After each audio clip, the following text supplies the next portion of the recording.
গলায় দড়ি দেওয়ার যে দড়ি এরকমভাবে ঝুলছে, আর তলায় প্রচুর সমাধি, যেরকম দাগ হয় একটা মানুষ কামড়ানোর পুরো দাগ, পিশাচের মতো পোড়ো মুখ, চুলগুলো ঝাঁকড়া ঝাঁকড়া, একটা হাওয়ার গতিতে এসে আমাদের দরজাটাকে ধাক্কা দেওয়ার চেষ্টা করছে।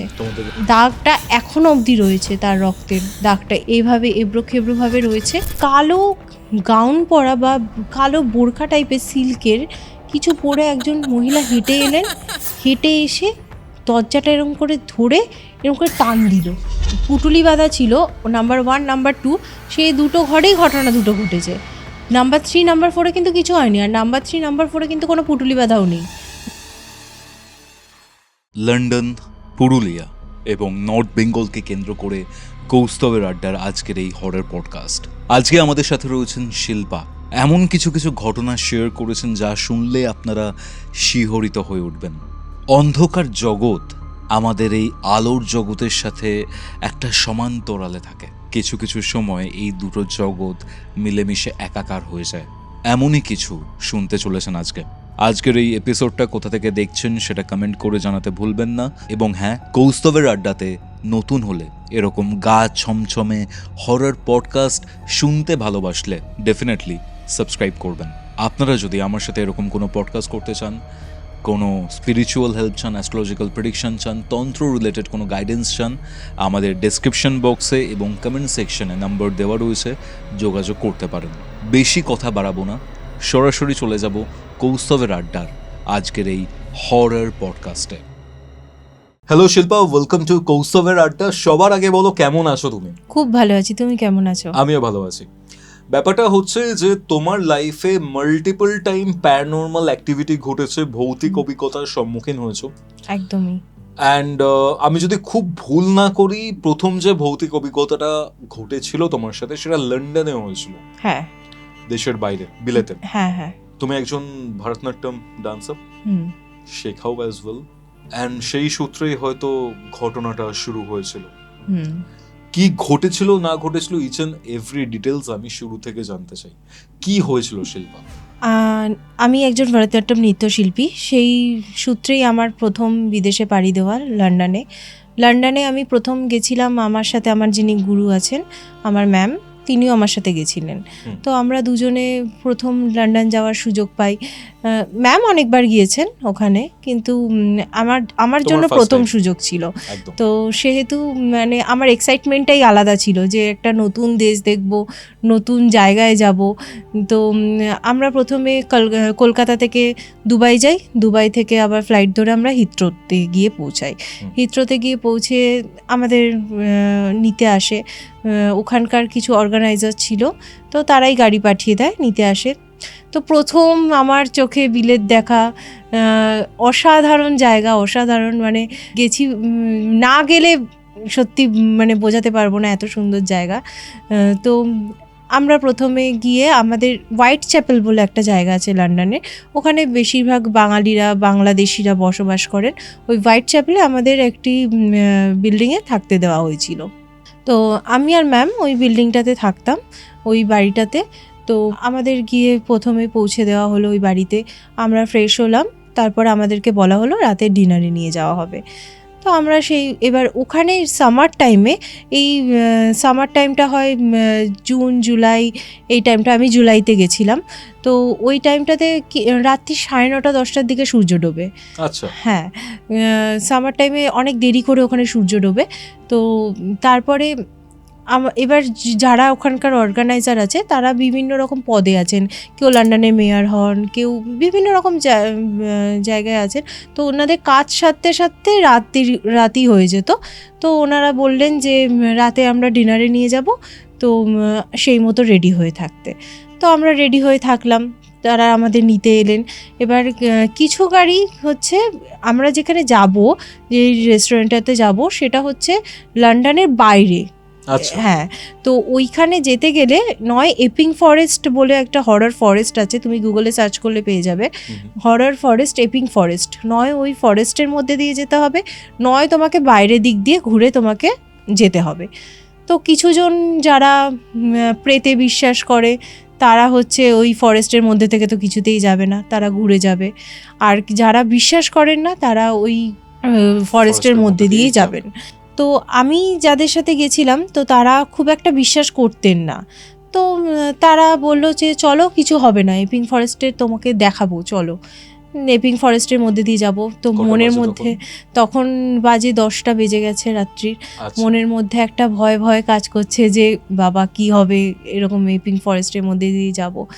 তো আমাদের গাড়ি রওনা হলো, আমরা যাচ্ছি যাচ্ছি যাচ্ছি। এপিং ফরেস্টে ঠিক ঢোকার আগে কিছু পুলিশ দাঁড়িয়েছিলেন, বলে দিল তোমরা যাচ্ছ অন রিস্ক, ওখানে গাড়ি থামানো যাবে না। কিন্তু গাড়ি ওখানে থামানো যায় না, শোনা গেছে নাকি ওখানে গাড়ি থামালে গাড়ি অটোমেটিক চলতে থাকে। আর শোনা যায় ওখানে দুটো বাচ্চাকে দেখতে পাওয়া যায় যাদের গলাটা নেই, গলা কাটা দুটো বাচ্চাকে ঘুরতে দেখা যায়। হ্যাঁ, এরকম দেখতে পাওয়া যায়। আর ওখানে একটা চার্চ আছে, চার্চে ওখানে কোনো মানুষ থাকে না, অথচ প্রেয়ার শোনা যায় রাত্রির দিকে। এরকম বিভিন্ন রকম রিউমার্স আছে। তো আমরা ওইসব জিনিস পাত্তা দিইনি প্রথমে। তো আমরা হাসতে খেলতে যাচ্ছি। তো আমরা হঠাৎ করে একটা আঙ্কেল বলল যে শোনো, ডান দিকে তাকাবে, ডান দিকে। আমি বাঁ দিকটা বসেছিলাম গাড়ির, বলছে ডান দিকে তাকাবে, গাড়ি তো এখানে দাঁড় করানো যাবে না, গাড়িটা আমরা একটু স্লো করব, ডান দিকে তাকাবে। তো আমরা বললাম ঠিক আছে ডান দিকে তাকাবো। যেতে যেতে যেতে যেতে বলছে এবার ডান দিকে তাকাবো। তখন পুরো আলো আধারি একটা ব্যাপার, তখন রাত 10:30 বাজে, সূর্য ডুবছে, আলো ছায়া একটা ব্যাপার আছে। তখন আমাদের বললো ডান দিকে তাকাও। ডান দিকে যেই তাকিয়েছি না, বুকটা ছ্যাত করে উঠেছে। মানে দেখছি যে কিছু পোড়ো পোড়ো গাছ হয় না, মোটা মোটা পোড়ো পোড়ো গাছ, এরকম গাছগুলো থেকে মোটা মোটা মানে গলায় দড়ি দেওয়ার যে দড়ি এরকমভাবে ঝুলছে, আর তলায় প্রচুর সমাধি, আর এরকম প্রচুর দড়ি গাছ থেকে ঝুলছে, মানে ফাঁসির দড়ি, রাইট, ফাঁসির দড়ি প্রচুর গাছ থেকে ঝুলছে, আর এরকম তলায় অনেক সমাধি। মানে ওই দেখে তো মানে আমাদের ভীষণ ভয় পেয়ে গেছি যে কি দেখে নিলাম একটা এরকম ব্যাপার। আমরা তারপরে অতটা মানে পাত্তা দিইনি, মানে মনে মনে তো ভয় রয়েছেই। তারপরে আমরা বললাম যে ভাবছি কতক্ষণে রেস্টুরেন্টে গিয়ে পৌঁছাবো আর কতক্ষণে ওখান থেকে বাড়ি ফিরবো। তো আমরা ভালোই পৌঁছে গেছি রেস্টুরেন্টে। এবার ওখান থেকে 1টা বাজে, 1:30 বাজে, সবাই আলোচনা করছে, গল্প করছে। আমরা যেহেতু প্রথম গেস্ট গেছি, তো দেরি হয়ে যাচ্ছে। এবার মনে মনে তো একটা চিন্তা হচ্ছে যে আমাদের আবার ওই ফরেস্টের মধ্যে থেকেই ফিরতে হবে। তো আমরা ফরেস্টের মধ্যে থেকে যখন আবার ফিরলাম রাত্রিবেলা, চারিদিকে অন্ধকার গুটগুট করছে, কিন্তু সেরকম কিছু হলো না আমাদের সাথে। তারপরে যখন আমরা বাড়ি ফিরলাম, বাড়ি ফিরে আমরা সেদিনকে একটু মানে 3টে 3:30 বেজেছে বাড়ি ফিরতে। আমি গেছি বাথরুমে গেছি।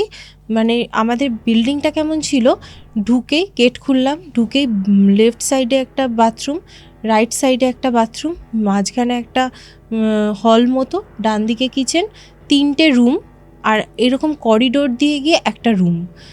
আমরা করিডোর দিয়ে গিয়ে যে রুমটা, ওই রুমে থাকতাম। বাকি 3টে রুম তালা দেওয়া থাকতো, আর কিচেন আর 2টো বাথরুম ওপেন থাকতো। তো টোটাল 4টে রুম ছিল না? হ্যাঁ, টোটাল 4টে রুম, 3টে রুম লক করা, আর একটা রুমে আমরা থাকি। তো আমরা ঢুকলাম। এবার যে লেফট সাইডে যে বাথরুমটা আছে, ওই বাথরুমে আমি লকটা কীরকম বলো তো, বাথরুমে এরকম হ্যান্ডেলগুলো হয় না, এরকম করে খুলে যায়, ওই রকম যেরকম আলমারির হ্যান্ডেলগুলো হয়, ওরকম হ্যান্ডেল লক খুলে যায়। আমি এবার বাথরুমে ঢুকেছি, বাথরুমে ঢুকে আমি বসে বসে এরকমভাবে হ্যান্ডেলটা জাস্ট খুলে একটুখানি ফাঁক রেখেছি। আর ম্যাম গেছেন বাসন মাজতে, মানে আমরা যে খাওয়া দাওয়া করেছিলাম সকালবেলা এসে, সেই বাসনগুলো তিনি মাজছিলেন। তো এবার এতটা মতো গ্যাপ রেখে আমি তোমার বাথরুমে ঢুকেছি। এবার হ্যান্ডেলটা আমি ধরে আছি, এরকম তলার দিকে তাকিয়ে আমি চিন্তা করছি যে কি করলাম আজকে সারাদিন, কি হলো, কত মজা হলো, আনন্দ হলো, নতুন একটা দেশে এসেছি, এসব ভাবছি, এক মনে ভাবছি। হঠাৎ করে আমি পুরো স্পষ্ট দেখলাম একটা কালো গাউন পরা বা কালো বোরখা টাইপের সিল্কের কিছু পরে একজন মহিলা হেঁটে এলেন। হেঁটে এসে দরজাটা এরকম করে ধরে এরকম করে টান দিল। যে টান দিয়েছে, আমি না এরকম করে একটুখানি হেলে গেছি, হেলে যেতে আমি না দরজাটা ধপ করে বন্ধ করে দিয়েছি। মানে আমি মানে বুঝতে পারিনি তখন যে এটা কি, মানে কি জিনিসটাকে আমি দেখলাম। আমি ভাবছি হয়তো ম্যাম করেছে বা কিছু, আমি অতটা মাথায় আসিনি। আমি তখন ওখান থেকে বেরিয়ে আমি তখন ম্যামকে বলছি, তুমি জানো তো আমি বাথরুমে আছি, তা তুমি এরকমভাবে দরজাটা টানলে কেন? তখন বলছে, কই, আমি তো টানিনি, তুই আমি তো কিচেনে ছিলাম। আমি তখন বলছি যে তখন দেখছি আমি ম্যাম একটা হোয়াইট কালারের প্যান্ট পরে আছে আর ব্লু কালারের টপ পরে আছে। বলছি তুমি এক্ষুনি ঘরে চলো। তখন বলছে, কেন, কি হয়েছে বল? আমি বলছি, না তুমি এক্ষুনি ঘরে চলো। দিয়ে আমরা দুজন মিলে ঘরে গেছি। ঘরে গিয়ে আমরা দরজাটা বন্ধ করে দিয়েছি। বন্ধ করে সেদিনকে রাতে শুয়েছি।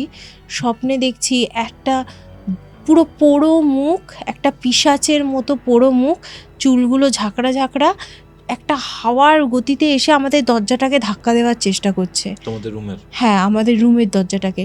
পুরো পোড়ো একটা পিশাচের মতো বিভৎস মুখ দরজাটাকে এসে এরকম করে ধাক্কা দেওয়ার চেষ্টা করছে, আর আমি আটকানোর চেষ্টা করছি। এভাবে আমি স্বপ্ন দেখেছি। ঘুম সকালবেলা ভেঙে গেছে। দিয়ে তারপরে আমাদের নর্মাল যেরকম লাইফ আমরা কাটাচ্ছি দিনের পর দিন।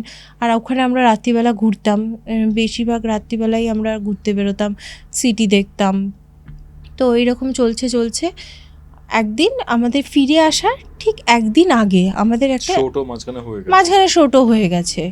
ফিরে আসার ঠিক একদিন আগে আমরা মাঝখানে আমরা আবার এপিং ফরেস্টে ওই রেস্টুরেন্টটাতেও গেছি, কিন্তু সেদিন মানে তখন যাতায়াতের কিছু হয়নি। এবার ফিরে আসার ঠিক একদিন আগে আমাদের একটা ইনভিটেশন ছিল। এবার ইনভিটেশনটা আমাদের যেদিন ছিল সেটা হচ্ছে লন্ডন থেকে একটু বাইরে একজনের বাড়িতে আমাদের ইনভিটেশন ছিল। তো সেখানে আমাকে আর ম্যামকে বলা হয়েছিল ইংলিশ ব্রেকফাস্টের জন্য। জানো সবাই ফেমাস লন্ডনে ইংলিশ ব্রেকফাস্ট। তো আমি বললাম যে আমি খুব টায়ার্ড আছি, শোটও ছিল আগের দিন, আমি যেতে পারবো না, তুমি একা যাও। ম্যাম 9টার সময় বেরিয়েছেন, 11টার মধ্যে বাড়ি ফিরে আসার কথা। সকাল 9টায় বেরিয়েছেন, 11টার মধ্যে বাড়ি ফিরে আসার কথা। তো আমি বললাম যে তুমি একা যাও, আমি ততক্ষণ একটু রেস্ট নিচ্ছি। তো আমি বাইরের গেট বন্ধ করে ভেতরের গেট বন্ধ করে আমি এসে শুয়ে পড়েছি কম্বল মুড়ি দিয়ে। তারপর কি হলো, হঠাৎ করে 11:30 12টার দিকে একটা শব্দে আমার ঘুম ভাঙলো। একটা ধুপ করে একটা শব্দ হলো, দিয়ে আমার ঘুমটা ভাঙলো। আমি ভাবলাম যে কিসের শব্দ হলো, দিয়ে ফোনটা চেক করছি, দেখছি 12:15টার দিকে বাজে। আমি বলছি যে ম্যামের তো এতক্ষণে 11টায় আসবে বলেছে, আসার কথা। আমি ম্যামকে কতবার ফোন করলাম, উনি ফোন ধরলেন না। এবার আস্তে আস্তে কি হলো, আমি রিয়েলাইজ করতে শুরু করলাম যে বাইরে আমাদের যে বাড়িটায় ভেতরে অনেক রকম আওয়াজ হচ্ছে, বিভিন্ন রকম আওয়াজ আসতে শুরু করলো। আমি দেখছি যে আমি রুমের মধ্যে রয়েছি লক করে, কিন্তু আমি রুমের মধ্যে লক করে রয়েছি, দেখছি বাইরে ধূপ ধাপ আওয়াজ হতে চলছে। কিছুক্ষণ পর হঠাৎ করে দেখলাম কিচেন থেকে ঝনঝনিয়ে বাসন পড়ে গেল। এবার আমি ভাবছি যে বাসন কিভাবে পড়বে, আর ওখানে না সব কিছু খুব শান্ত পরিবেশ, আর মানে পাশ থেকে পাশে কি হয় আওয়াজ শোনা যায়, যে বাসন তো পড়ে যাওয়ার কথা না, কারণ ওখানে সব লক করা, যে এরকম বিড়াল টেড়ালও ঘুরে বেড়ায় না যে এসে ফেলে দেবে। যে তখন আমি ভাবছি, তখন আমি না একটু আস্তে আস্তে মানে ভয় লাগা শুরু করেছে। তখন আমি বারবার ফোন করছি ম্যামকে যে তুমি কোথায় গেলে। এবার একটা টেনশনও হচ্ছে, আমরা একটা অচেনা দেশে এসেছি, সেখানে আমার যিনি গুরুজন তার যদি ফোন না পাই, মানে একটা টেনশনও হচ্ছে যে উনি কোথায় গেলেন। 12টা বেজে গেল, 12:30 বেজে গেল, 1টা বেজে গেল, 1:30টা বেজে গেল, তাও উনি ফোন ধরছেন না, আর উনি আসছেনও না। আমার টেনশন শুরু হয়েছে। আর এদিকে বাইরে ক্রমাগত কন্টিনিউ আওয়াজ হয়েই যাচ্ছে একটার পর একটা। বাথরুমে স্নান করার আওয়াজ হচ্ছে, কিচেনে ধূপধাপ আওয়াজ হচ্ছে, আর মনে হচ্ছে হঠাৎ করে এসে দরজার মধ্যে এসে না কে ধাক্কা মারছে। আমার দরজাটা তো লক করা ছিল, মনে হচ্ছে বাইরে থেকে এসে কেউ একটা ছুটে এসে ধাক্কা মারছে দরজাটার মধ্যে। এরকম কন্টিনিউ হয়েই যাচ্ছে। আমি ফোন করেই যাচ্ছি। আমি বাড়িতে ফোন করেছি 49 টাইমস, আমি বাড়িতে ফোন করেছি। সেদিনকে কেউ ফোন ধরেনি। আমার বাড়িতে, কারণ আমার একটা ইন্ডিয়াতে আমার একটা ফিল হচ্ছে যে অ্যাটলিস্ট কেউ আমার সাথে এই সময় কথা বলুক, যাতে কথা বললে আমার ভয়টা একটু কাটে। কিন্তু কেউ ফোন ধরছে না, না ম্যাম ফোন ধরছেন, না আমার স্যার ফোন ধরছেন, না ওখানে যারা থাকেন যেই সব আঙ্কেলসদের সাথে পরিচয় হয়েছে তারা ফোন ধরছেন, না আমার বাড়ির লোক ফোন ধরছেন। মানে জানি না কিভাবে এটা সম্ভব, কেউই সেদিনকে ফোন ধরছেন না, আমার ফোন কেউ ধরছে না। আর কন্টিনিউ বাইরে আওয়াজ হয়েই যাচ্ছে। বিকেল 3টে বেজে গেছে, 4টে বেজে গেছে, আমি এক জায়গায় কম্বল মুড়ি দিয়ে এরমভাবে বসে রয়েছি, এক জায়গায় পিঠটাকে এরকম দেওয়ালে ঠেসান দিয়ে কম্বল মুড়ি দিয়ে এভাবে আমি বসে রয়েছি।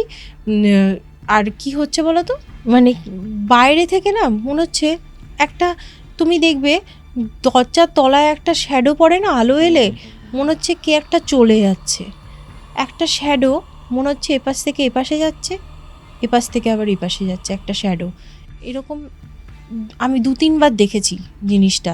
তো আমার তো ভীষণ ভয় লাগছে, আর কেউ ফোনও ধরছে না। তো এদিকে 3টে বেজে গেছে, 4টে বেজে গেছে, আমি না স্নান করে না খেয়ে দিয়ে আমি একইভাবে একই জায়গায় বসে রয়েছি। বিকেল 5টা বেজে গেছে, তারপরে আমি দেখলাম যে আমার ফেসবুকে একজন কলেজে, আমি স্কটিশ চার্চ কলেজে পড়াশোনা করেছি, তো সেই কলেজের একজন দাদা ফেসবুকে অন আছেন। আমি তার সাথে খুব একটা কথা বলি না, কিন্তু আমি সেদিনকে তাকে ফোন করেছি।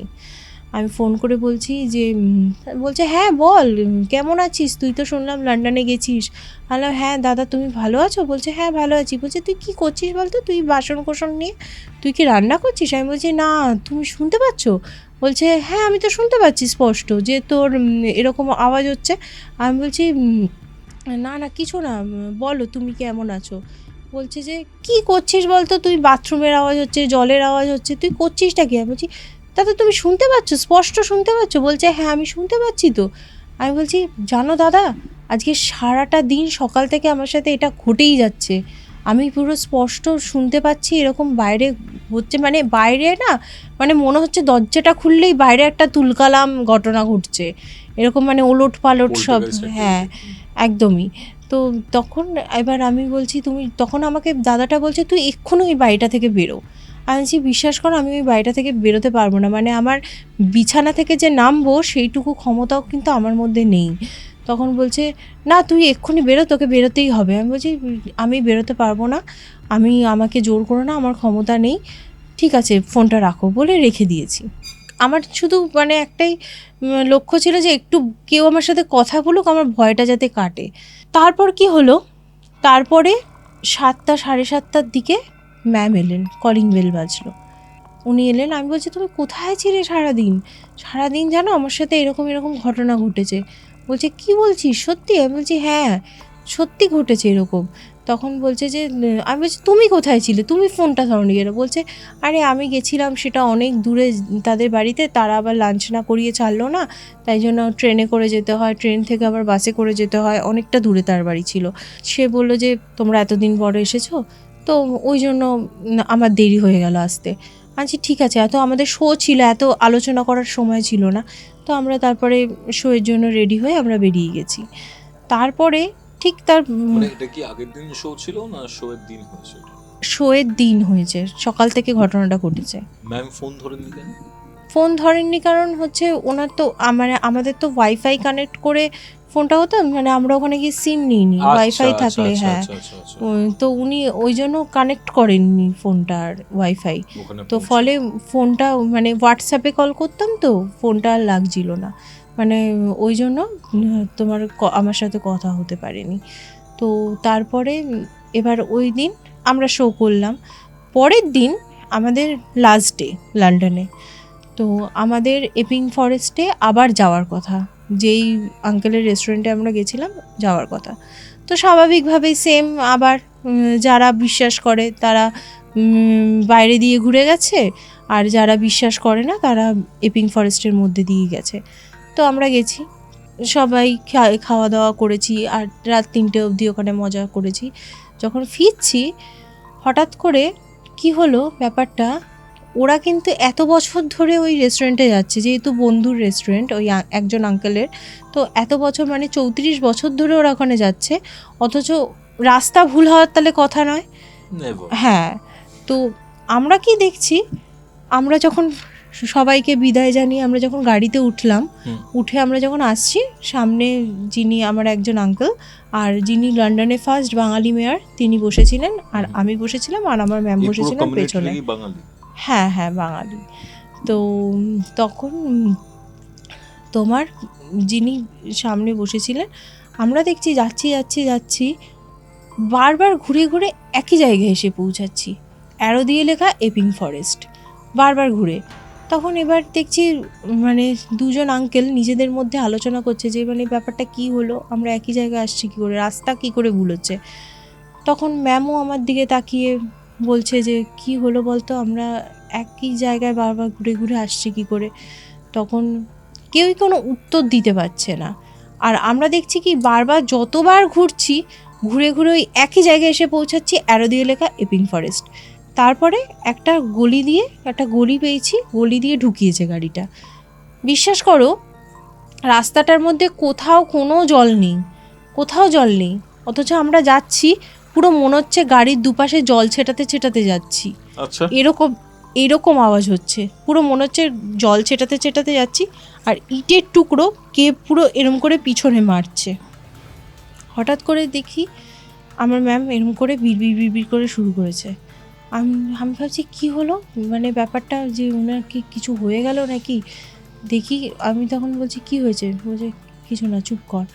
আমি বলছি বলো কী হয়েছে, বলছে চুপ কর। চুপ করে দিয়ে এবার আমি তো চুপ করে আছি, কিন্তু কন্টিনিউ ওরকম জল ছিটছে আর ইটের টুকরো পিছনে মারছে। আমি তখন আঙ্কেলকে জিজ্ঞেস করছি কী হয়েছে, আমাদেরকে বলো। তখন বলছে ও কিছু না, এরকম হতে থাকে, ওটা কোনো ব্যাপার না, আমরা এক্ষুনি পৌঁছে যাবো, দেখো ওটা তো, ভয় পেও না, চুপ করে বসে থাকো। এবার ভয় পেও না, চুপ করে বসে থাকো সে বলছে, চুপ করে কি ভয় তো বসে থাকা লাগবেই। যায়, অবশ্যই ভয় তো লাগবেই। তো তখন আমরা এবার অনেকক্ষণ ঘুরে তারপরে আমরা লন্ডনের রাস্তা খুঁজে পেলাম, আমরা এসে পৌঁছালাম। তখন আমি ম্যামকে জিজ্ঞেস করলাম তুমি কী করছিলে, বললে আমি হনুমান চালিসা পড়ছিলাম। মানে আমি জানি না হনুমান চালিসা পড়েছে বলেই হয়তো আমরা আজকে ঠিকঠাক রাস্তা পেয়ে ঠিকঠাকভাবে Definitely. পৌঁছাতে পেরেছি। তো এই ছিল মানে আমার লন্ডনের কাহিনী, এইগুলো আমি এক্সপিরিয়েন্স করেছি প্রথমবার গিয়ে। আর সেকেন্ড টাইম আমি যখন আবার লন্ডনে গেছি, তো সেটা হচ্ছে 2019-এ। 2 বছর পর। হ্যাঁ, 2 বছর পর। ওখানে আমাদের শো ছিল বোসওয়ার্থ বলে একটা জায়গায়, তোমার লন্ডন থেকে কিছুটা দূরে, 4-5 ঘন্টা দূরে বোসওয়ার্থ বলে একটা জায়গায়। আমাদের যে রিসর্টটাতে প্রোগ্রামটা ছিল, মানে আশেপাশে মানে কিলোমিটারের পর কিলোমিটার কিছু নেই, Okay. কোনো বাড়ি ঘর কিচ্ছু নেই, শুধু জঙ্গল আর জঙ্গল। আর আমরা যখন রিসর্টটাতে ঢোকার পথেই বাঁ হাতে একটা কবরস্থান, কবরস্থানের পাশ দিয়ে আমাদের গাড়িটা ঢুকলো। আর দেখলাম আমরা পুরো আগেকার দিনে যেরকম বিল্ডিং হতো, ব্রিটিশ বিল্ডিংগুলো, ক্যাসেল। হ্যাঁ ওরকম টাইপের বিশাল বড় বিল্ডিং আমরা দেখলাম চোখের সামনে। এবার আমরা ঢুকেছি, প্রথমে গিয়ে লাগেজ টাগেজ রেখেছি সামনে। এবার ঢুকে না চারিদিক খুঁজছি, জানো তো, খুঁজে দেখছি আমরা কাউকে দেখতে পাচ্ছি না। আমরা চিৎকার করে ডাকছি, কিন্তু কাউকে খুঁজেও পাচ্ছি না ওই বিল্ডিংয়ে, কাউকে দেখতেও পাচ্ছি না। তখন আমরা বেরিয়ে এসে তখন একজন আমাদের দূর থেকে ডাকছে দেখতে পেয়ে, যে এই তোমরা ওই বিল্ডিংয়ে কেন গেছো, ওই বিল্ডিংয়ে নয়, আমাদের এই বিল্ডিংয়ে এসো। দিয়ে আমরা পাশের বিল্ডিংটায় গেছি। তুমি তোমার ম্যাম? হ্যাঁ, পাশের বিল্ডিংটায় গেছি। এবার কেন বুঝতে পারছি না যে ওই বিল্ডিংটা ফাঁকা। তারপরে আমরা লাঞ্চ টাঞ্চ করেছি, করে দেখতে পাচ্ছি যে ওখানকার নোটিশ বোর্ডেই লেখা আছে যে এখানে ভূত আছে। একদমই নোটিশ বোর্ডেই লেখা আছে যে এখানে ভূত আছে, বোসওয়ার্থ লেডি বলে একজন ঘুরে বেড়ায়। তো ওই যে বিল্ডিংটা আমরা ঢুকে পড়েছিলাম, ওই বিল্ডিংটাতে কাউকে ঢুকতে মানে কেউ স্টে করে না, নাইট স্টে কেউ করে না। পাশে যে একটা বিল্ডিং আছে ওখানে সবাই থাকে, ওখানে অফিস টফিস তোমার আছে, রিসেপশন আছে, কিন্তু ওই বিল্ডিংটাতে কিছু হয় না। তো আমরা ভুল করে চলে গেছিলাম ওই বিল্ডিংটাতে। তো আমরা প্রথম দিন আমাদের প্রোগ্রাম শুরু হয়েছে, এবার রাত্রির হয়েছে, তখন 9টা বাজে আমাদের প্রোগ্রাম শুরু হবে। কি হলো, হঠাৎ করে আমি দেখছি আমি ঘুঙুরটা আনতে ভুলে গেছি। ওকে। হ্যাঁ, তো আমাকে ঘুঙুর আনতে যেতে হবে। তো আমি তখন যাচ্ছি আস্তে আস্তে আমি তখন ম্যামকে বলছি, দেখো আমি একা একা ঘুঙুর আনতে যাবো, তুমি প্লিজ আমার সাথে চলো, কারণ অনেকটা করিডোর পেরিয়ে আমাকে যেতে হবে। তখন বলছে, না দেখ এখানে প্রোগ্রাম স্টার্ট হয়ে যাবে, তুই একা প্লিজ যা। আচ্ছা আচ্ছা ঠিক আছে। দিয়ে তারপরে আমি যাওয়া স্টার্ট করেছি। এবার গেছি, পৌঁছে গেছি, গিয়ে ঘুঙুরটাও নিয়েছি। ফিরছি যখন, বিশ্বাস করো আমার পুরো স্পষ্ট, আমি কার্পেটের করিডোর, তো আমি তো খালি পায়ে হাঁটছি, আর আমার পিছনে মনে হচ্ছে কে একজন জুতো পরে বুট পরে আসছে। আমি পিছন ঘুরে তাকাচ্ছি, দেখছি কেউ নেই। আবার আমি একটু এগোচ্ছি, আবার দেখছি পিছনে কে আসছে। পুরো মনে হচ্ছে একটা ছাওয়া যদি তোমার পিছন পিছন চলে, তুমি যেরকম ফিল করতে পারবে না, ঠিক সেরকম আমার মনে হচ্ছে যে একটা ছাওয়া আমার পিছন পিছন আসছে, আর আমি তাকাচ্ছি, ভ্যানিশ হয়ে যাচ্ছে। দিয়ে আমি এক দৌড়ে পৌঁছে গেছি। তারপর সেদিনকে সারা রাত আমরা লাইট টাইট জ্বালিয়ে শুয়েছি। ঘরের মধ্যে মনে হচ্ছে বাথরুম থেকে কেউ একজন বেরোচ্ছে আর ঢুকছে, মনে হচ্ছে লাইট অফ করলেই ঘরে মনে হচ্ছে কে একজন এরম করে সরে গেল, কে একজন এরম করে চলে যাচ্ছে, এরকম কন্টিনিউ হয়ে যাচ্ছে। তো এবার আমরা ফোন করে যারা লন্ডনে যারা আঙ্কেল আছেন তাদেরকে আমরা বলছি যে এরকম এরকম আমাদের সাথে হচ্ছে, তো আমরা কালকেই এখান থেকে বেরিয়ে যাব। তো তখন ওরা বলছে যে হ্যাঁ তোমরা ওখানে গেছো, ওইখানে তো ভূত আছে, এটা তো সবাই জানে, তোমরা যে করে হোক সেফলি ফিরে এসো। আমরা বলছি হ্যাঁ ঠিক আছে, আমরা ফিরে আসবো। তো ওখান থেকে যখন ফিরে আসছি তখন জানতে পারি যে অ্যাকচুয়ালি ঘটনাটা ঘটেছিল কি, ওখানে যে মেয়েটি ছিলেন, সেই তার মানে বাবা মেয়েটিকে নিজের হাতে খুন করেছিলেন। খুন করার পর তার যে রক্তটা, সেটা মানে এতটাই ঠান্ডা ছিল, জমাট বেঁধে একটা পুরো দাগ হয়ে গেছিলো। বিশ্বাস করো দাগটা এখনও অবধি রয়েছে, তার রক্তের দাগটা এইভাবে এবড়োখেবড়োভাবে রয়েছে। আমি ওটা ছবিও তুলেছিলাম, কিন্তু ছবিটা পুরো অস্পষ্ট এসেছে, কেন জানি না। আমি পুরো ক্যামেরা ভালোভাবে তুলেছি, কিন্তু ছবিটা আমি যখন পরে দেখছি পুরো অস্পষ্ট ছবিটা। এটাই ছিল আমার এক্সপিরিয়েন্স লন্ডনে, মানে তাই তোমার সাথে শেয়ার করলাম। মানে লন্ডনে যাওয়ার পর দুবারই তোমার সাথে এরকম কিছু একটা ব্যাপার ঘটেছে। একদমই। দেখো মানে লন্ডনের যে ব্যাপারটা, মানে আমাদের ইন্ডিয়ানদের কাছে তো বিলেত বেসিক্যালি, অ্যান্ড কলকাতা বলো টোটাল ইন্ডিয়া বলো, অনেক emotions, negative emotions as well, সেটা জড়িয়ে আছে ওই দেশের সাথে। 200 বছরের রাজত্ব অ্যান্ড অল, নেতাজি সুভাষচন্দ্র বোস গেছিল ওখানে। বাট আমার লাইফেও যদি আমি কনসিডার করি লন্ডন বা এই যে এফেক্টটা, এটার অনেকটা প্রভাব রয়েছে। তুমি বলে আমার খুব রিলেটেবল লাগছে। আমি কিউরিওফাইড বলে যে চ্যানেলটা রয়েছে আমার, সেখানে আমি ফার্স্টে সৌরভ গাঙ্গুলির একটা হন্টিং এক্সপিরিয়েন্স কভার করেছিলাম। আচ্ছা। পার্টিকুলার একটা হোটেলে গিয়ে তার সাথে বিভিন্ন প্যারানর্মাল অ্যাক্টিভিটি ঘটেছিল। বেসিক্যালি ওখানের বাড়ি যেগুলো রয়েছে বা হোটেল যেগুলো রয়েছে, পুরোনো ক্যাসেলসগুলোকে রিনোভেট করে তো অনেক ক্ষেত্রে এই প্রপার্টিগুলো তৈরি করা হয়। তো অনেক প্রবলেমস, অনেক কিছু ওখানে কিন্তু হয়। হ্যাঁ, এমনি লন্ডন দেখবে একটু গ্লুমি টাইপের, হ্যাঁ, আলো আধারি, কুয়াশা, ঠান্ডা। তো ওরকম সুন্দর জায়গা। হ্যাঁ, সুন্দর তো জায়গা। আমার কখনো খুব একটা ইচ্ছা হয়নি যাওয়ার, বাট তুমি এখন বলছো, বা এই হরর ট্যুরিজম বলা যায় না জিনিসটাকে, বলছি আমরা, বাট এই পার্সপেক্টিভে আমি একবার তো ডেফিনেটলি যাব। অ্যান্ড লন্ডনে আরেকটা যেটা, মানে ইংল্যান্ডে যেটা হয়েছিল, সেটা হচ্ছে এড অ্যান্ড লরেন ওয়ারেন একটা ইনভেস্টিগেশনও করেছিল, এনফিল্ড পোল্টারগাইস্ট। এনফিল্ড বলে একটা জায়গা রয়েছে, ওখানে বিভিন্ন পোল্টারগাইস্ট অ্যাক্টিভিটি হয়েছিল সেই রিলেটেড। কিন্তু লন্ডনের সাথেও আরেকটা কানেক্টেড জায়গা, ব্রিটিশদেরই, মানে ব্রিটিশরা ওখানে বসবাস করতে করতে এই জায়গাটা ডেভেলপ করে, সেটা হচ্ছে দার্জিলিং। হ্যাঁ, এই দার্জিলিংয়েও তোমার সাথে বেশ কিছু ঘটনা ঘটেছে, যেখানে তোমার ভাই সোহমও ছিল, ঠিক আছে? কি ঘটেছিল দার্জিলিংয়ে আমরা গেছিলাম, এই তো দার্জিলিংয়ে গেছিলাম আমরা 2024-এ। এটা তো 2026, হ্যাঁ না সরি 2025-এ গেছিলাম, আগের বছর মার্চে আমরা দার্জিলিং গেছিলাম। তখন আমার মেয়ের বয়স 8 মাস। সবাই মিলে হই হুল্লোড় করে, এখানেও আমার নাচের সূত্রেই যাওয়া দার্জিলিংয়ে। এখানে আমি নয়, আমার স্টুডেন্ট পারফর্ম করার কথা ছিল। তো একটা ফেস্টিভ্যাল ছিল, তো সেখানে ওর পারফরমেন্স ছিল, তো আমাদের যাওয়ার কথা ছিল।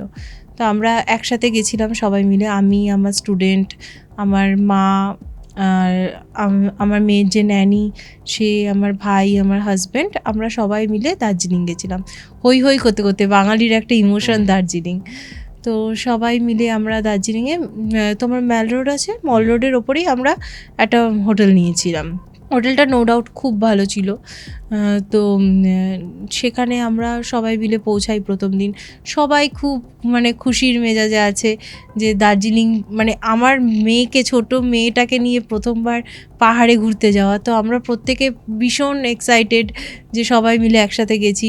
আর যেহেতু আমার স্টুডেন্ট, মানে ও আমার বলতে গেলে বোনের মতোই, তো আমার বোনই হয় বলতে গেলে। তো তাকেও সাথে নিয়ে গেছি, সবাই মিলে খুব মজা করছি। আর এবার আবার মেয়ে যত মানে সারাটা রাস্তা খুব হই হই করতে করতে গেছে, ওখানে গিয়েও খুব হাসি খুশি রয়েছে। এবার সারাদিন আমরা ঘুরেছি, মল রোডে খেয়েছি টেয়েছি দিয়ে এবার রাত্রিবেলা যখন রাত 9টার দিকে, এবার মল রোডে দেখবে দুটো রাস্তা হয়, একটা কেভেন্টার্সের দিক থেকে যায়, আর একটা পিছন দিকে তোমার উইন্ডমেয়ারের রাস্তাটা আছে, চলে গেছে যেখানে উইন্ডমেয়ার, ভালো ভালো রেস্টুরেন্ট আছে। হ্যাঁ হ্যাঁ, ওই সাইডে একটা রাস্তা গেছে, মানে কেভেন্টার্স এর ওখানটা দিয়ে তো নিচে নেমে যাচ্ছে। হ্যাঁ হ্যাঁ হ্যাঁ, আর- একটা মানে কেভেন্টার্সের দিক থেকে তুমি মল রোডে উঠতে পারছো একদম হ্যাঁ, পরপর গ্লিনারিজের সামনে দিয়ে গ্লেনারিজের সোজা সামনে দিয়ে, হ্যাঁ। দিয়ে মল রোডে পৌঁছালে একটা রাস্তা পেছন দিক দিয়ে চলে যাচ্ছে, উইন্ডমেয়ার আছে না, উইন্ডমেয়ারের পেছন দিক দিয়ে একটা অন্ধকার দেখবে রাস্তা চলে যায়, অন্ধকার মতো একটা। মানে তো- তুমি কোনটার কথা বলছো? মানে কেভেন্টার্স রয়েছে, কেভেন্টার্স আমার ডান দিকে রয়েছে, বাঁ দিকের একটা তুমি রাস্তা যদি মল রয়েছে। রোডে দাঁড়িয়ে থাকো, হুম। ডান হাতে আমার কেভেন্টার্স, বাঁ দিকে একটা রাস্তা রয়েছে, বাঁ দিকে হ্যাঁ, একটা বুঝতে অন্ধকার, পেরেছি। হ্যাঁ অন্ধকার রাস্তা ওখানে তো রয়েছে। মানে ধরো শিলিগুড়ি থেকে যে গাড়িগুলো আসে দাঁড়ায় ওখানে, ওখানটাতেই দাঁড়ায়। হ্যাঁ, আর হ্যাঁ, ওখানেই তোমার খুব পপুলার কয়েকটা চাইনিজ রেস্টুরেন্ট, চাইনিজ হ্যাঁ। টিবেটিয়ান রেস্টুরেন্ট রয়েছে। না আর না, ঠিক ওই দিকটা না, তুমি অন্য দিকটা বলছো। যে মল রোড আছে, হুম, মল রোডের যে একটা মেন জায়গা আছে না, এরকম আর্চ মতো, স্ট্যাচু মতো, হ্যাঁ হ্যাঁ হ্যাঁ। তার গা দিয়ে বাদিকে যে রাস্তাটা নেমে গেছে গোর্খাল্যান্ডের দিকে, গোর্খাল্যান্ডই তো ওই যে বিল্ডিংটার নাম। মানে আমি একদম মল রোডে আছি। হুম। এবার তুমি কি মানে ম্যাল রোডে যাওয়ার কথা বলছো না ম্যাল রোড থেকে আসার? না, ম্যাল রোডে দাঁড়িয়ে আছি আমি, মেলে দাঁড়িয়ে আছো? হ্যাঁ মেলে সেন্টারে? দাঁড়িয়ে আছি সেন্টারে। হ্যাঁ। আমার বাঁ হাতে যদি আমি সেন্টারে দাঁড়িয়ে থাকি, আমি যদি এই পাশে মুখ রাখি, আমার বাঁ হাতে কেভেন্টার্সের রাস্তাটা চলে যাচ্ছে, গ্লিনারিজের রাস্তা চলে যাচ্ছে, আর ডান হাতে একটা রাস্তা নিচের দিকে নেমে যাচ্ছে। হ্যাঁ, আমি ওখানের একটা হোমস্টেতে ছিলাম as হ্যাঁ well। হ্যাঁ হ্যাঁ, আমি ওই রাস্তাটার কথা বলছি। মানে একটা ওই মানে স্টেজ মতো রয়েছে। হ্যাঁ হ্যাঁ, স্টেজের পাশ দিয়ে যে রাস্তাটা গেছে, সেটা বাদিকে না ডান দিকে? বাদিকে স্টেজের বাদিকে হ্যাঁ, দিয়ে যে ওখান থেকে রাস্তাটা তুমি গেছে, যখন মানে ওখানে অনেক গাড়ি ফাড়ি হ্যাঁ, পার্কিং হ্যাঁ, থাকে, হ্যাঁ, হ্যাঁ, সাইডে হ্যাঁ, একটা স্কুল টাইপেরও হ্যাঁ কিছু একটা হ্যাঁ রয়েছে, হ্যাঁ ওটা হ্যাঁ, হ্যাঁ বুঝতে ওই পেরেছি। রাস্তাটার কথা বলছি আমি। হুম। তো রাত্রি 9টা বেজে গেছে, 9টা 9:30টার দিকে পাহাড়ি রাস্তা খালি হয়ে Even যায়। ওই জায়গাতে ভালো চাও পাওয়া হ্যাঁ যায়। হ্যাঁ হ্যাঁ, ঠিক ঠিক ঠিক। তো আমরা চাটাও খেয়েছি ওখানে। তো রাতের দিকে তো ফাঁকা হয়ে যায়। হুম, হুম, তো আমরা রাত 9টার দিকে, আমি, আমার ভাই, আমার হাজবেন্ড হুম। আর আমার মেয়ে একসাথে আমরা ঘুরতে বেরিয়েছিলাম। হুম। দিয়ে ঘুরে টুরে আমরা যখন ফিরবো, তখন এবার কেভেন্টার্সের রাস্তাটা দিয়ে যদি যাই, গ্লিনারিজের যে রাস্তাটা দিয়ে, তাহলে আমাদের হোটেলে যেতে গেলে অনেকটা ঘুরে যেতে হবে। আর যদি আমরা এই রাস্তাটা নিই, তাহলে আমাদের একটু তাড়াতাড়ি হবে। তো আমরা বললাম যে চলো আমরা পিছন রাস্তাটা দিয়েই যাই। তখন আমার হাজব্যান্ড বললো, ওই রাস্তাটা দিয়ে যাবি? ওটা অন্ধকার, লোকজন নেই, ফাঁকা ফাঁকা একদম। আমি বলছি চল না, কিছু হবে না, ওই রাস্তা দিয়েই চলে যাবো আমরা। নিয়ে আমরা ওই রাস্তা দিয়ে গেছি, যাচ্ছি দিয়ে অনেকটা অন্ধকার গলি টলি দিয়ে এসে আমাদের হোটেলটার সামনে এসে পৌঁছেছি। হোটেলটার ঠিক আগে একটু আগেই একটা কুকুর ভয় পেয়ে আমাদের দিকে তাকিয়ে না ঘেউ ঘেউ ঘেউ ঘেউ করে চিৎকার করছে। দেখবে একটা কুকুর হিংস্রভাবে তাকিয়ে চিৎকার করা আর একটা ভয় পেয়ে চিৎকার করার মধ্যে পার্থক্য আছে। অনেক পার্থক্য। হ্যাঁ, তো আমাদের দেখে না ভয় পেয়ে কেমন একটা মুখ চোখ করে চিৎকার করছে। তখন আমার ভাই আর কি মেরে বলছে, কী রে তুই কি কোনো প্রেত নিয়ে আসছিস নাকি রাত্তা টাত্তা, যে তোকে দেখে এরকম করে চিৎকার করছে? আচ্ছা এই বাজে কথা বলিস না, যা তো, এখানে একেতেই পাহাড়ি জায়গায় এসেছি, শুনেছি এখানে চারিদিকে সব প্রেতরা ঘুরে বেড়ায়, বাজে কথা বলিস না, ছাড়। দিয়ে তারপরে আমরা হোটেলে ঢুকে গেছি। তুমি এই যে কথাটা বললে আমি হাসলাম যে চারিদিকে ভূত প্রেত এসব ঘুরে বেড়ায়। দেখবে যে অনেক টিবেটান ফ্ল্যাগ লাগানো থাকে হ্যাঁ বিভিন্ন কালারফুল, তার মধ্যে হ্যাঁ বিভিন্ন হ্যাঁ হ্যাঁ ডিজাইন না, বিভিন্ন হ্যাঁ জিনিসপত্র লেখাজোখা থাকে। এইগুলো মনে করা হয় যে নেগেটিভ স্পিরিট বা বাজে যে হুম আত্মা রয়েছে, প্রেতাত্মা রয়েছে, হাওয়াতে দোলে ওগুলো ওগুলো ওই হুম নেগেটিভ এনার্জিটাকে রিমুভ করে। হুম হুম হুম। কথাটা খুব একটা ভুল বলো। তারপর হ্যাঁ, তো তারপরে আমরা এবার হোটেলে ফিরে এসেছি। এসে দেখছি যে আমার মেয়ের নাক, গাল এগুলো পুরো টকটকে লাল হয়ে গেছে। এবার বুঝতে পারছি না যে, আমরা ভাবছি হয়তো ঠান্ডা থেকে লাল হয়েছে। এবার মেয়ে না যত রাত বাড়ছে ঘ্যান ঘ্যান শুরু করেছে, কান্না, চিৎকার করে কাঁদছে, একটা কিচ্ছু খাচ্ছে না, না ওকে জল খাওয়াতে পারছি, না ওকে খাবার খাওয়াতে পারছি, ও কোনো খাবার খাচ্ছে না, সব কিছু খাওয়া ছেড়ে দিল, কন্টিনিউ শুধু কেঁদেই যাচ্ছে কেঁদেই যাচ্ছে, রাত 1টা বাজছে 1:30 বাজছে, ও কেঁদেই যাচ্ছে, কন্টিনিউ কেঁদেই যাচ্ছে।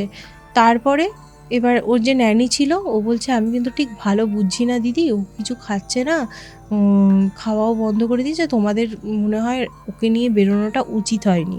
আমি বলছি ঠিক আছে ছাড়ো তো, বাজে কথা বলো না, ও ঠান্ডা লেগেছে তাই হয়তো ও খাচ্ছে না। দিয়ে এবার কোনো রকমে ওকে ঘুম পাড়ানোর চেষ্টা করেছে, ঘুমিয়েওছে। 2:30টার দিকে ও চিৎকার করে কেঁদে উঠেছে। হ্যাঁ, বিশাল একটা চিৎকার করে কেঁদে উঠেছে। তখন এবার সবাই ভাবছে যে কি হলো, সবাই লাইট টাইট জ্বালিয়ে দিয়েছে যে কি হলো, দিয়ে আমাকেও ডেকে পাঠিয়েছে পাশের রুম থেকে। এবার আমি বললাম যে ঠিক আছে, ওর মনে হয় কোনো রকমভাবে শরীর খারাপ করছে, ওকে তোমরা দেখো, আমি পাশের রুমে গিয়ে, অনেকটা তো রাত হয়েছে, আমি গিয়ে শুচ্ছি, আর আমার মাথাও খুব ধরেছিল, মাথা ব্যথা করছিল, দিয়ে আমি শুচ্ছি, তোমরা একটু ওকে ঘুম পাড়িয়ে দাও, ন্যানিকে বললাম। দিয়ে আমি শুয়েছি পাশের রুমে। এবার শুয়ে আমি দেখছি আমাদের হোটেলে যে ওপরটা ছিল, ওপরটাতে না একটা বসার জায়গা ছিল, মানে কোনো রুম ছিল না, বসার জায়গা ছিল। সেই বসার জায়গাটা খুব সুন্দর সাজানো, সোফা টোফা দিয়ে সাজানো ছিল, মানে ভারী ভারী সোফা কিন্তু। তো আমি শুয়ে দেখছি উপর দিকে তাকিয়ে, একটা ধরো ভারী ভারী জিনিস সরিয়ে নিয়ে গেলে যেরকম আওয়াজ হয় না ঘর ঘর ঘর ঘর করে, ওরকম টুকটাক ঘর ঘর করে আওয়াজ হচ্ছে। হ্যাঁ, মনে হচ্ছে এপাশ থেকে এপাশে কে সরিয়ে নিয়ে যাচ্ছে, এপাশ থেকে এপাশে সরিয়ে নিয়ে যাচ্ছে, কে টুকটাক করে লাফাচ্ছে, এরকম আওয়াজ হচ্ছে। এবার আমাদের যে পাশের রুমটা ছিল ওখানে আমার যে বোন ছিল বললাম, আমি আমার বোনকে আমি ভিডিও করলাম, ভিডিও করে পাঠালাম যে দেখ আমাদের এখানে এরকম আওয়াজ হচ্ছে, তোদের ওপরেও কি হচ্ছে? বলছে কই না তো, আমাদের এখানে তো কোনো আওয়াজ হচ্ছে না। ও আবার আমাকে ভিডিও করে পাঠিয়েছে, দেখছি না সত্যি তো, মানে আওয়াজ হলে তো দুজনের ঘরের ওপরেই হওয়ার কথা, কারণ দুজনের ঘরের ওপরেই বসার জায়গাটা, তাহলে ওদের ঘরের ওপর আওয়াজ হচ্ছে না, আমাদের ঘরের ওপর ওরকম আওয়াজ হচ্ছে, মানে পাশের রুম থেকে অ্যাটলিস্ট কিছু তো শোনা যাবে, কিন্তু কিছুই শুনতে পাচ্ছে না ওরা। তো ঠিক আছে, অতটাও পাত্তা দিইনি, ঘুমিয়ে পড়েছি, খুব টায়ার্ড ছিলাম। পরের দিন ঘুম ভেঙেছে, মা দেখি প্রচণ্ড কান্নাকাটি জুড়ে দিয়েছে, প্রচণ্ড কান্নাকাটি, যে এক্ষুনি আমি বাড়ি যাব, এক্ষুনি শিলিগুড়ি চল, শিলিগুড়িতে আমার মামা বাড়ি আছে। বলছে আমি নয় তোরা চল, নয় তো আমাকে একা ছেড়ে দে, আমি মেয়েটাকে নিয়ে শিলিগুড়ি চলে যাব। আমি বলছি পাহাড়ি রাস্তা, মেয়েকে নিয়ে তো ওভাবে একা ছাড়া যাবে না।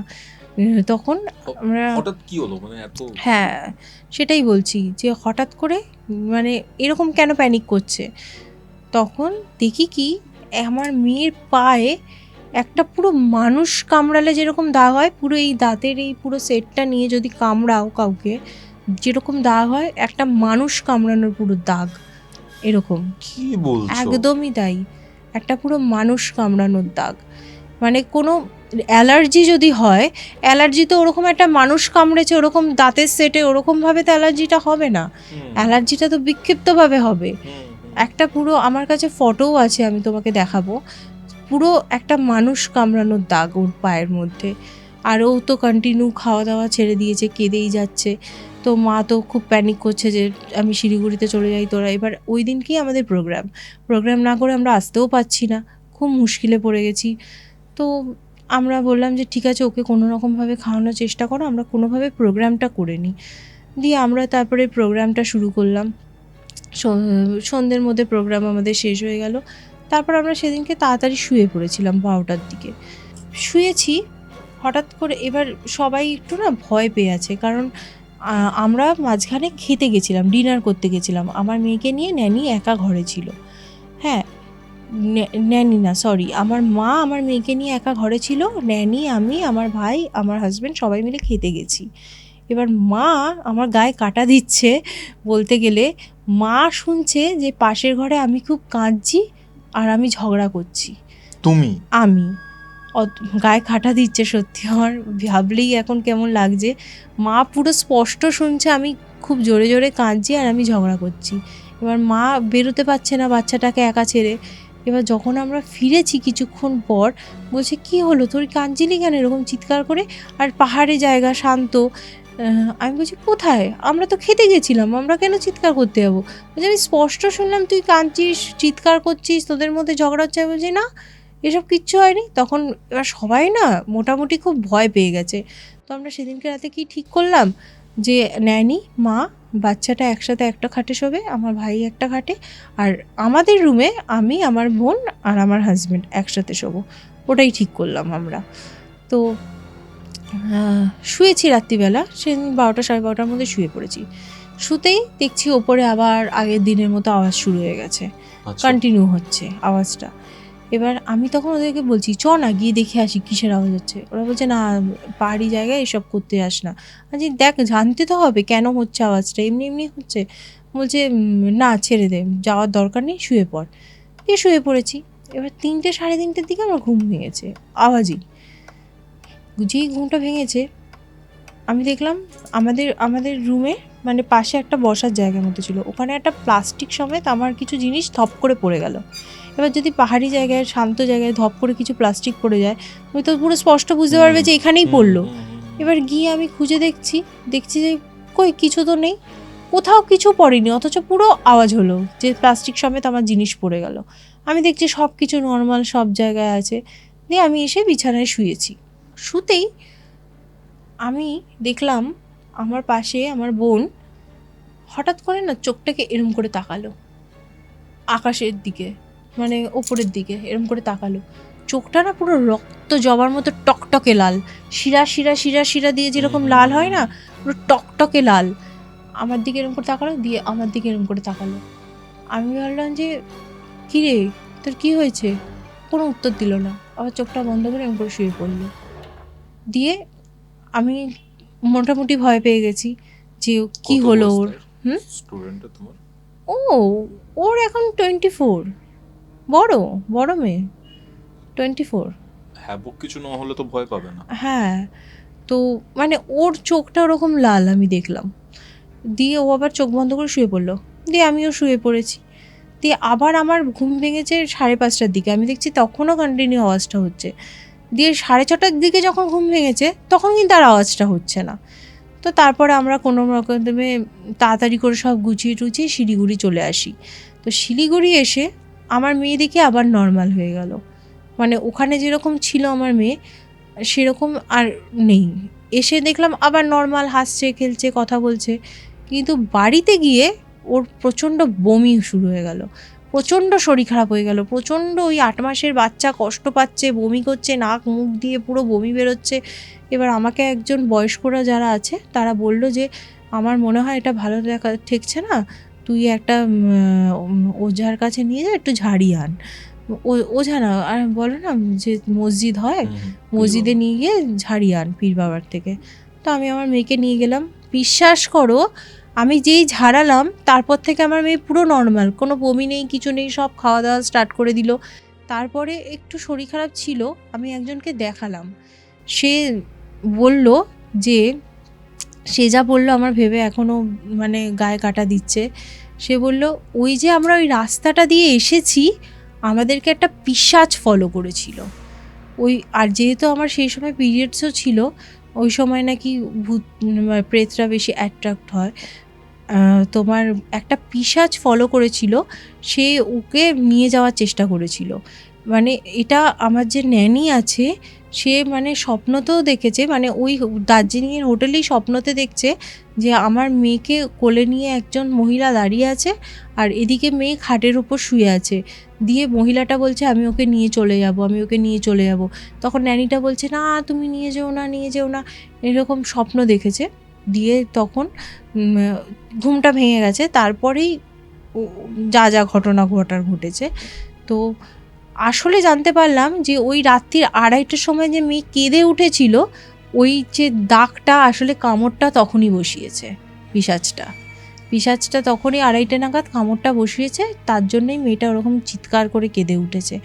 তারপরে তো ওকে নিয়ে আবার ঝাড়ানো হলো, ওকে তাবিজ দেওয়া হলো, তারপরে সব কিছু আস্তে আস্তে নর্মাল হলো।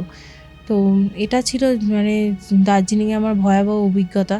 মানে প্রথমবার ঘুরতে গেছিলাম, সবাই আনন্দ করে গেলাম, আর এরকম একটা অভিজ্ঞতা নিয়ে বাড়ি এলাম। তোমার দার্জিলিং এর যে ঘটনাটা রয়েছে সেই ঘটনাটার সাথে সাথে পুরুলিয়াতেও একটা ঘটনা ঘটেছে, সেম কাইন্ড অফ, সেম বলবো না, বাট এটা অনেকটা ডিফারেন্ট হয়তো ঘটনার নেচারের জন্য। পুরুলিয়াতে কি হয়েছিল সেই?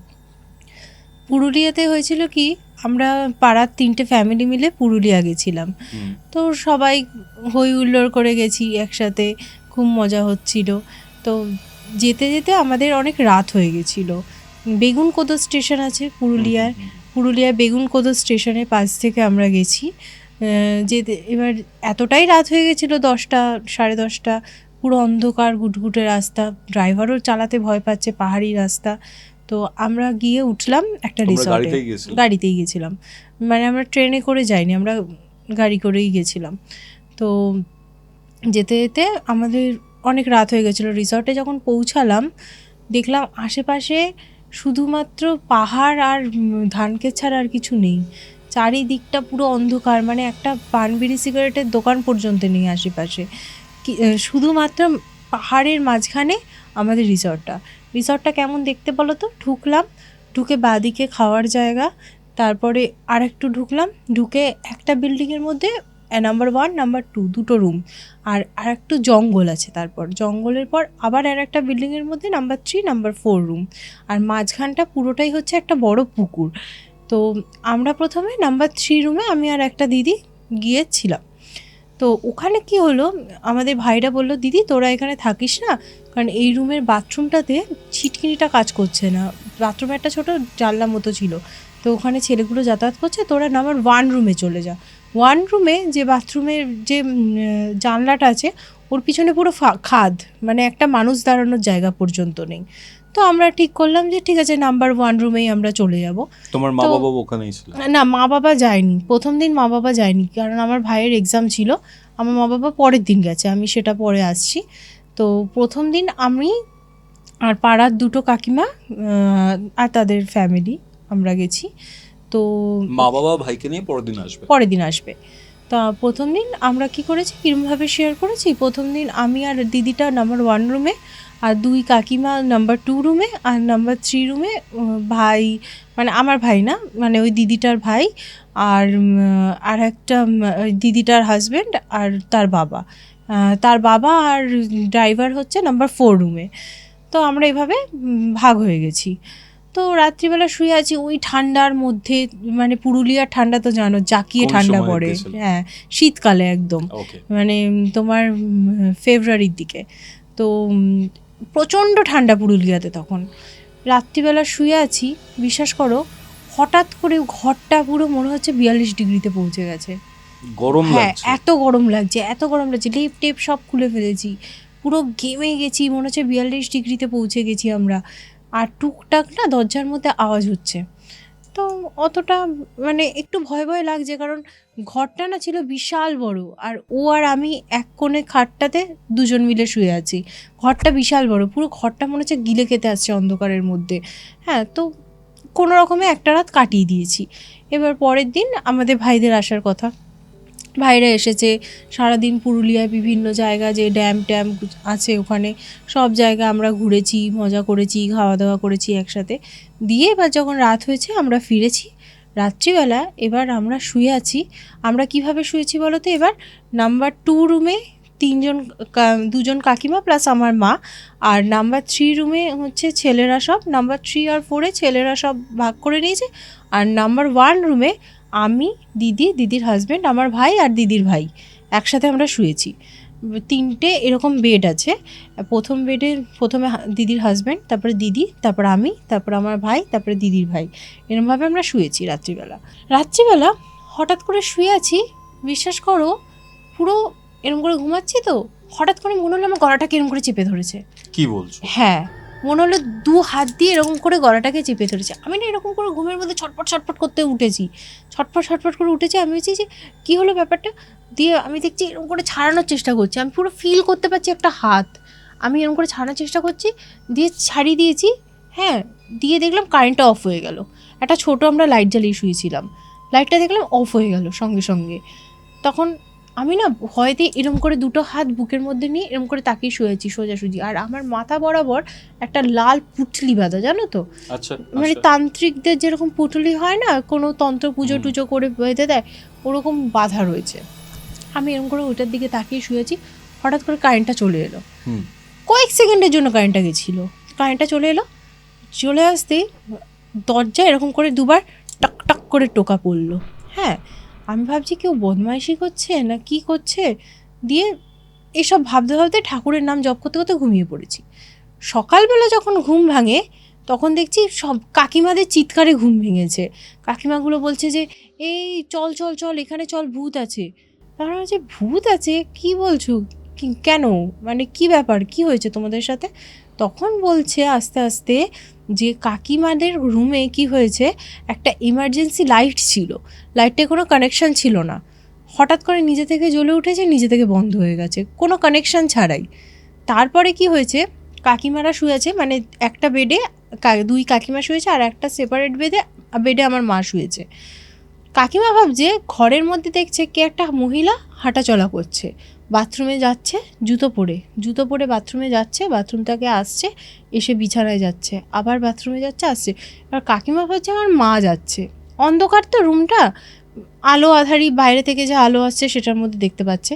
এবার আমার মা শুয়ে দেখছে যে কাকিমাদের বেড থেকে কেউ একজন বাথরুমে যাচ্ছে, দিয়ে যাচ্ছে আবার ঘরের মধ্যে হাঁটাচলা করে আবার এসে শুয়ে পড়ছে।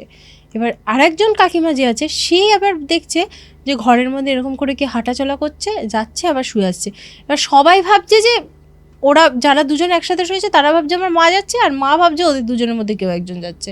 মানে প্রত্যেকেই দেখেছে কেউ না কেউ একটা মহিলা ঘরের মধ্যে ঘোরাফেরা করছে, বাথরুমে যাচ্ছে আর ফিরে চলে আসছে। হ্যাঁ, তারপরে এবার চেপে এবার আর তখন এই ঘটনাটা বলার পর আমার ভাই বলছে যে আমার সাথে একটা অদ্ভুত ঘটনা ঘটেছে, যেটা ব্যাখ্যা আজ পর্যন্ত আমি পাইনি। আমি জানি না যারা তোমার দর্শক আছে তারা এর ব্যাখ্যা দিতে পারবে কি না। ঘটনাটা ঘটেছে এমন অদ্ভুত যে ও ঘুমাচ্ছিল, মানে আমার যে ঘটনাটা ঘটেছে গলা টিপে ধরেছে তার কিছুক্ষণ পর ওর ঘুম ভেঙেছে কীভাবে, যে ও স্বপ্নে দেখছে যে ওর হেডফোন থেকে ফোনটা নিয়ে কে চলে যাচ্ছে, এটাও স্বপ্নে দেখছে।